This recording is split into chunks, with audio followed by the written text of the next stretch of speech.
Hello, everybody. We just had an excellent and informative cabinet meeting.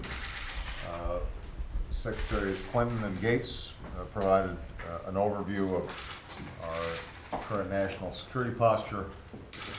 Secretary Geithner discussed some of the both promise and peril of our current economic situation. But we spent a large portion of our time discussing the critical importance of healthcare reform. This is an issue that touches on all of the agencies that are represented at this table. Hilda Solis at the Department of Labor understands that it is very difficult for workers to obtain raises of any significance if increased productivity is all going into increased healthcare costs. Gary Locke at the Department of Commerce is constantly hearing stories from businesses, small and large alike, about ever-escalating premiums and the need to get control of our healthcare costs. Bob Gates, one of the biggest parts of his budget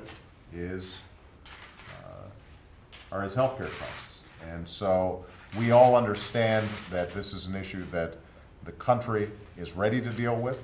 As I said last night, I am confident the plan that we've put forward is the right plan for the American people. I continue to be open to suggestions and ideas from all quarters. House members, Senate members, Democrats, Republicans, outside groups. What we cannot do is stand pat. What we can't do is accept a status quo that is bankrupting families, businesses, and our nation. I will not tolerate us continuing to pay more for less in health care. The time is right, and we are going to move aggressively to get this done, and every member of this cabinet is invested. I want to particularly thank Secretary Sebelius and my healthcare team for the extraordinary work that they've done getting us this far. But this administration understands that this is important for all of our agencies, all of our constituencies, and we are going to make a full court press in the coming month to make sure that we go ahead and get this done for the American people. All right? Thank you. Wilson's apology. Thank you. Would you accept Wilson's apology? Yes, I do. I'm a big believer that we all make mistakes. He apologized quickly and without equivocation, and I'm appreciative of that. I do think that, as I said last night, we have to get to the point where we can have a conversation about big, important issues that matter to the American people without vitriol, without name-calling, without the assumption of the worst in other people's motives. We are all Americans.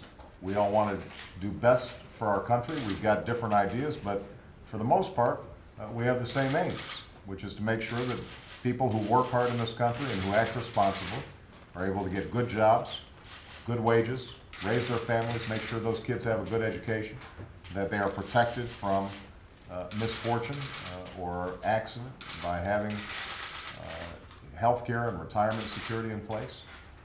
We want to keep people safe, and that's why our national security team is so important. Our goals are generally the same, whether we're Democrats or Republicans, and in fact, most Americans don't even think about those labels all that much. They are turned off when they see people using wild accusations, false claims, name-calling, sharply ideological approaches to solving problems. They want pragmatism. They want people to stay focused on the job, and I hope that some of the fever breaks a little bit. The media can always be helpful by not giving all the attention to the loudest or shrillest voices and try to stay a little bit more focused on the issues at hand. Will you talk with him if he All right. decides to call you? Oh, I talk to everybody. Thank you. Thank you. Absolutely. Place, please. All right, thank you very much.